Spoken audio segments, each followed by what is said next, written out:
Bienvenue à vous tous sur votre chaîne d'info. On continue. L'invité du jour, non pas l'invité, mais les invités du jour, puisque nous recevons aujourd'hui Louis-Philippe Blervac. Bienvenue à vous. Vous êtes le nouveau président de la CCI Grand Lille, nouvellement élu, je dirais. C'était début octobre. Et juste à côté de vous, eh bien, François Lavallée, vous êtes, quant à vous, président de la CCI Littoral Hauts-de-France. Bienvenue à vous. Merci. Merci. Vous êtes ici donc sur ce plateau pour nous parler des grandes lignes du pacte productif, pacte qui a été annoncé il y a quelques mois maintenant par Emmanuel Macron et qui lançait une série de consultations. Donc l'idée, c'est de parler de ce pacte productif dans notre région des Hauts-de-France. François Lavallée, quel est dans votre zone en tout cas, quel est l'enjeu de ce pacte productif ?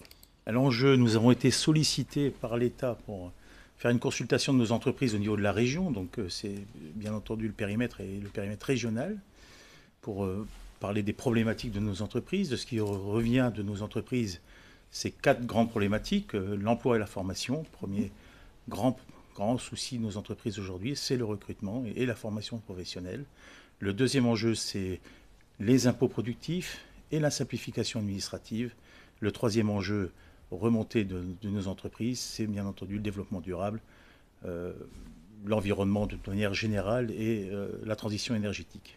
Ça, ce sont les remontées, je dirais, qui vous ont été faites par le biais de cette consultation sur Internet et la réunion qui a eu le 23 septembre, qui a réuni donc des entrepreneurs de la métropole lilloise, mais aussi du Douaisis notamment, de l'ensemble de la et région. du littoral. Effectivement, oui, nous avons ensemble réuni des industriels de la région à la CCI Grand Lille le 23 septembre.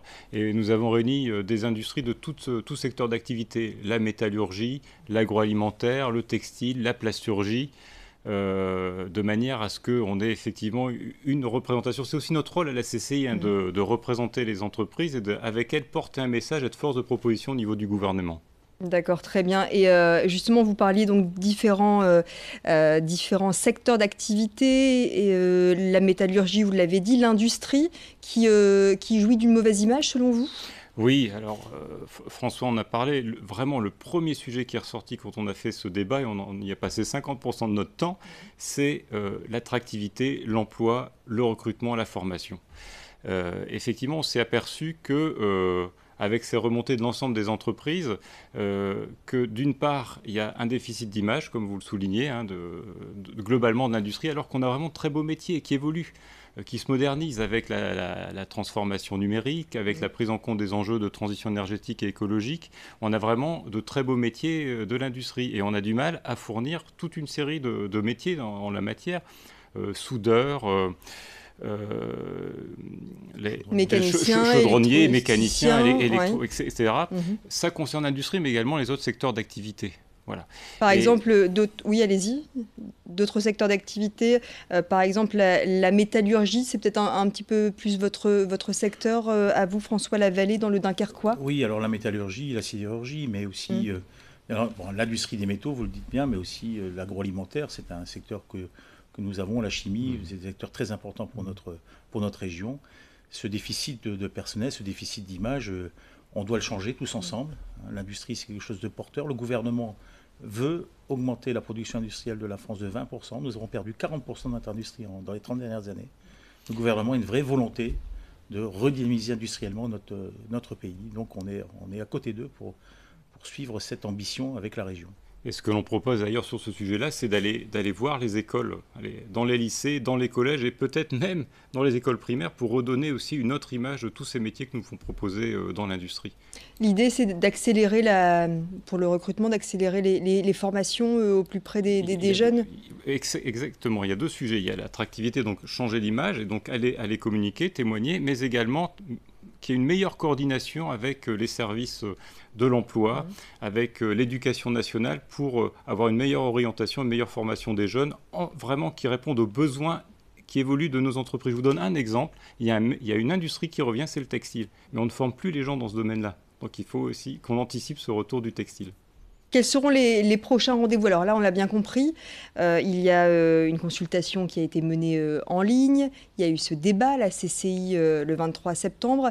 Quelles seront les prochaines échéances pour vous, les entrepreneurs, pour décider de la suite? Il y a une échéance à Paris cette semaine, portée par Bruno Le Maire, le ministre, et 6 de ses ministres, parce qu'il veut travailler de manière transversale pour que la France se redote d'une vraie stratégie industrielle sur nos territoires, sur nos régions. Donc ça, c'était l'échéance. Il y a une vraie réflexion nationale autour des moyens qui seront mis en œuvre. On pense, et Bruno Le Maire le disait, de transformer l'impôt productif en aide à l'innovation, parce qu'on a besoin aussi pour nos industriels, c'est de tendre l'innovation. C'est très important pour le développement de nos entreprises. Au sujet de l'emploi, on a déjà aujourd'hui un travail de vulgarisation de nos métiers, de retourner vers les écoles, vers tous ces jeunes qui doivent venir. On a nos entreprises sont aujourd'hui demandeurs. Nous avons un manque de salariés dans nos entreprises qui bloque le développement de nos entreprises. Ça, c'est vraiment le sujet majeur que nous devons traiter. Je voyais que les entrepreneurs réclamaient également une uniformisation des lois du droit français et des lois européennes. Qu'est-ce qui ne va pas dans ce domaine, en quelques mots?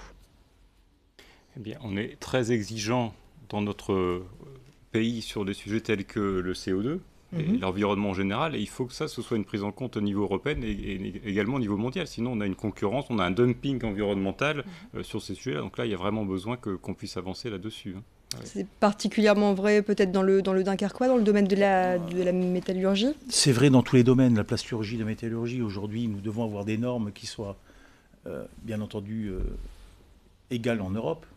Mais on doit surtout aider nos entreprises à innover pour arriver. Déjà, nous sommes déjà les meilleurs en termes pour beaucoup de points environnementaux.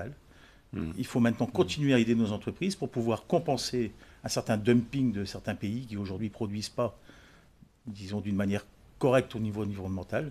Nous sommes déjà bons, on doit devenir très bons, mais il faut accompagner nos entreprises pour pouvoir rester compétitifs. Donc vous voyez, il y a plusieurs enjeux qui se jouent en même temps. Garder nos entreprises compétitives, trouver des jeunes qui viennent dans nos entreprises pour pouvoir les développer et faire en sorte qu'on puisse innover. Tous ces enjeux s'additionnent et c'est grâce à toutes ces actions qui seront mises en œuvre que notre industrie pourra redémarrer. Vous vouliez peut-être ajouter un petit mot? Oui, simplement pour vous dire que l'ensemble des contributions est repris dans un document sur cette contribution Pacte Productif qui est en ligne sur le site de la CCI et que nous allons, pour illustrer aussi ce qui est fait par l'industrie sur tous ces sujets-là, travailler sur un livre blanc des actions et des propositions des entreprises, notamment des industries, pour la transition écologique. Très bien, le message est passé. En tout cas, merci beaucoup à vous deux, Louis-Philippe Blervac et François Lavallée, de nous avoir rendu visite sur ce plateau. À très bientôt. Merci à bientôt.